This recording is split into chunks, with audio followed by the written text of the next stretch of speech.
হানা।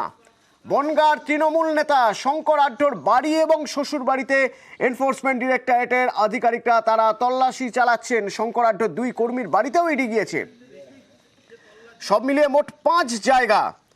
কারণ শঙ্কর আঢ্যর বাড়ি, তার শ্বশুর বাড়ি, তার 2 কর্মীর বাড়ি এবং তৃণমূল নেতার ভাই তার আইসক্রিম কারখানায় এনফোর্সমেন্ট ডিরেক্টরেটের তদন্তকারীরা।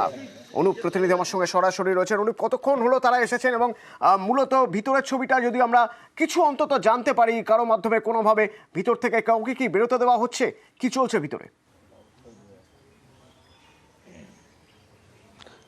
একেবারে 3 ঘন্টা অতিক্রান্ত এই তল্লাশি অভিযান চলছে বলে রেশন দুর্নীতি যে মামলা, সেই মামলায় তল্লাশি অভিযান চলছে। সবার আগে শঙ্কর আঢ্য যে বনগাঁ পৌরসভার প্রাক্তন চেয়ারম্যান, তার যে শ্বশুরবাড়ির ছবি দেখাবো একেবারে ইডি আধিকারিক তারা যেমন বাড়ির মধ্যে ইতিমধ্যেই উপস্থিত এবং তল্লাশি করছে। শুধু তাই নয়, এখনো পর্যন্ত সিআরপিএফ জওয়ান তারা কিন্তু বাড়ির চারপাশ ঘিরে রেখেছে। বনগাঁ এলাকায় কিন্তু এখনো পর্যন্ত 5 জায়গা তল্লাশি অভিযান চলছে। একদিকে শঙ্কর আঢ্যর বাড়ি যেমন তল্লাশি হচ্ছে, শ্বশুর বাড়ি তল্লাশি, শঙ্কর আঢ্যর 2 জন কর্মী তাদের বাড়িতে তল্লাশি করলেও শঙ্কর আঢ্যর ভাইয়ের বাড়িতে কিন্তু এই মুহূর্তে তল্লাশি অভিযান শুরু হয়েছে।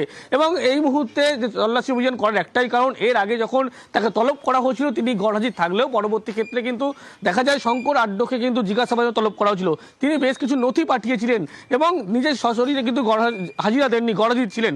তার পরবর্তী ক্ষেত্রে আবারও তলব করা হয় এবং শেষমেশ আজকে দেখা যায় সকালবেলা 7টা নাগাদ ইডি আধিকারিক তারা কিন্তু এই শঙ্কর আঢ্য শ্বশুরবাড়ি এবং বাড়িতে হানা দেয়। এবং তল্লাশি অভিযানে মূলত বেশ কিছু চাঞ্চল্যকর তথ্য উঠে এসেছিল আগেও। জ্যোতিপ্রিয় মল্লিক জিজ্ঞাসাবাদ করা হয় সেখানে। অনুপ, এই শঙ্কর আঢ্যর নাম কিভাবে উঠে আসছে, অর্থাৎ কেন শঙ্কর আঢ্যর বাড়িতে ইডি আধিকারিকরা গিয়েছেন?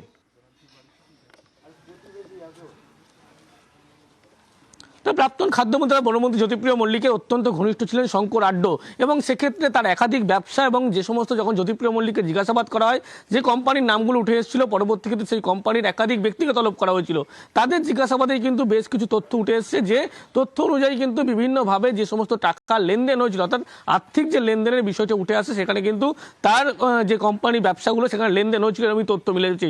এবং সেই কারণে তলব যখন করা হয় সেই সংক্রান্ত একাধিক তথ্য তিনি জমা দিয়েছিলেন নিজে গড়হাজির থাকলেও, এবং সেই তথ্যে কিন্তু একেবারে ইডি সন্তুষ্ট নয়। সেই কারণেই কিন্তু ইডি আধিকারিক যখন তাকে তলব করা হলো, গড়হাজির থাকলেন, তারপরেই কিন্তু ইতিমধ্যেই উত্তর চব্বিশ পরগনা বনগাঁ এলাকায় 5টি জায়গায় কিন্তু তল্লাশি অভিযান করছে।